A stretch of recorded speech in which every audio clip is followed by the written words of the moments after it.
శ్రీ కాళికాదేవి జ్యోతిషాలయం ఎటువంటి సమస్యలకైనా శాస్త్రోక్త పరిష్కారం చూపబడును. భార్యాభర్తల సమస్యలు, ప్రేమ, వివాహ సమస్యలు, కుటుంబ కలహాలు, ఆర్థిక ఇబ్బందులు, పిల్లలు తల్లిదండ్రుల మాట వినకపోవడము, రుణ బాధలు, వ్యాపార సమస్యలు, ఎటువంటి సమస్యలకైనా ఫోన్ ద్వారానే జ్యోతిష్యం చెప్పబడును. స్త్రీ పురుష వశీకరణం చేయబడును. అనుభవజ్ఞులైన జ్యోతిష్య పండితులు మా గురువు గారు. ఏ సమస్య మీది అయినా పరిష్కారం కోసం ఇప్పుడే సంప్రదించండి. గురూజీ శివరామదాసు స్వామి గారు. Phone number 7028581667. ఈ రోజున కుంభరాశి వారి జాతకులు ఒక పెద్ద గండము. వీరు మిమ్మల్ని అడ్డుకోబోతున్నారు. అయితే దేనికి అడ్డుకోబోతున్నారు అంటే మిమ్మల్ని నష్టపరచడానికి. ఏ విధంగా, ఎటువంటి నష్టము, ఏం జరగబోతుంది అంటే మీరు చాలా వరకు కృంగిపోతారు. ఈ వీడియో పూర్తిగా చూస్తే మీకే అంత అర్థమవుతుంది. కుంభరాశి జాతకులు ఈ వీడియోని పూర్తిగా చూడండి. అంతేకాకుండా వీడియో మీకు నచ్చినట్లయితే లైక్ చేయండి. మీ లైక్ మాకెంతో సపోర్ట్ అండ్ ఎంకరేజ్మెంట్గా ఉంటుంది.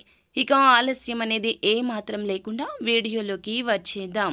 ఈ రోజు దినఫలాల ప్రకారం చూసుకుంటే ముఖ్యంగా విద్యార్థులు ఏదైతే పనిని పెండింగ్లో పెట్టుకున్నట్లయితే గనక ఈరోజు దాన్ని పూర్తి చేసే అవకాశం ఉంది.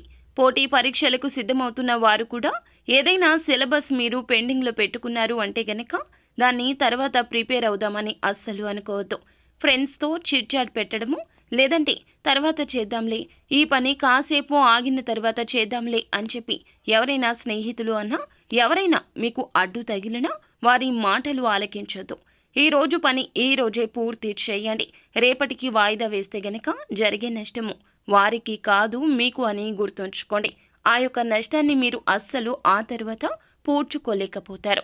కావున ఈ రోజున ఏ విషయాన్ని తేలికగా తీసుకోవద్దు.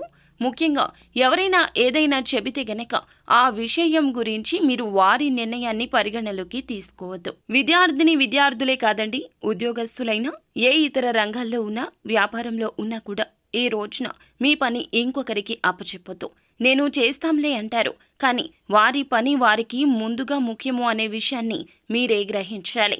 ఈ తెలివి మీకు ఉంటుంది, కానీ ఈ రోజున ఇతరుల మాయమాటల్లో పడిపోతారు. వారి యొక్క మాయమాటలు ఎలా ఉంటాయంటే వారితో ఉంటే మీరు చాలా వరకు ప్రశాంతంగా ఉంటారు. వారి మాటలు మీకు చాలా వరకు కూడాను మంచి బోధనలాగా అనిపిస్తుంది, కానీ వారి అవకాశాల కోసం మీ అవకాశాలు తొక్కేయచ్చు. వారికి నష్టం జరగకుండా ఉండడం కోసం మిమ్మల్ని కష్టంలోకి నెట్టేయచ్చు. ఈ రోజున వారికి లబ్ధి చేకూర్చడం కోసం మిమ్మల్ని పాములాగా వాడుకోవచ్చును. కాబట్టి జాగ్రత్తగా ఉండండి. ఎవరి జీవితంలోనో మీరు హీరో కావాల్సిన అవసరం లేదు. అధిక మంచితనానికి పోవద్దు. మీ జీవితంలో మీరే హీరో. మీతో పాటుగా మీ యొక్క కుటుంబ సభ్యులు కూడా ఉన్నారంటూ 1కి 2 సార్లు గుర్తు చేసుకోండి. ఎవరికో ఏదో చేయాలి అనే తాపత్రయం ఉండవచ్చు, కానీ భగవంతుడే చెప్పాడండి, తనకు మాలిన ధర్మం పనికిరాదని. ఈ రోజున మీ పనులు ఆపుకోవడం, ఎదుటి వారి కోసం కష్టపడడం, మీ సమస్య గురించి ఆలోచించకుండా వారి సమస్య గురించి ఎక్కువ ఆలోచించడం, వారికి ఏం చెయ్యాలా అంటూ మీ వద్ద ధనం లేకపోయినా ఇతరుల వద్ద ధనం తీసుకొచ్చి వారికి అరువుగా ఇవ్వడం, లేదంటే గనక షూరిటీ సంతకాలు, హామీలు, ఇలా ఏ ఇతర పనులు అయినా ఇతరుల కోసం చేయొద్దు. ఇతరుల మాయ మాటలు నమ్మొద్దు. మనకి కష్టం వస్తే గనక మనమే తీర్చుకోవాలి.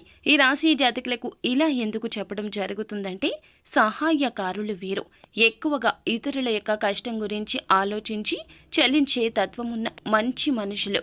కానీ మంచి మనసు, మంచి ఆలోచన కూడా ఒక్కోసారి అధిక కష్టాలు తెస్తుంది. ఈ రోజున వీరు మిమ్మల్ని అధిక మాయలోకి నెట్టేస్తారు. అయితే ఈ రాశి వ్యక్తులు చాలా రోజులుగా మానసిక సమస్యతో బాధపడుతుంటే పరిష్కారం కూడా లభించబోతుంది. మీ కోరిక కూడా నెరవేరే అవకాశం కనిపిస్తుంది. సమస్య నుండి బయటపడాలంటూ చాలా ప్రత్యేక ప్రయత్నాలు చేస్తున్నారు, కానీ బయటపడే అవకాశం ఇప్పటి వరకు రాలేదు. ఈ రోజు మాత్రం ఆ అవకాశం భగవంతుడే పంపించినట్లుగా రాబోతుంది.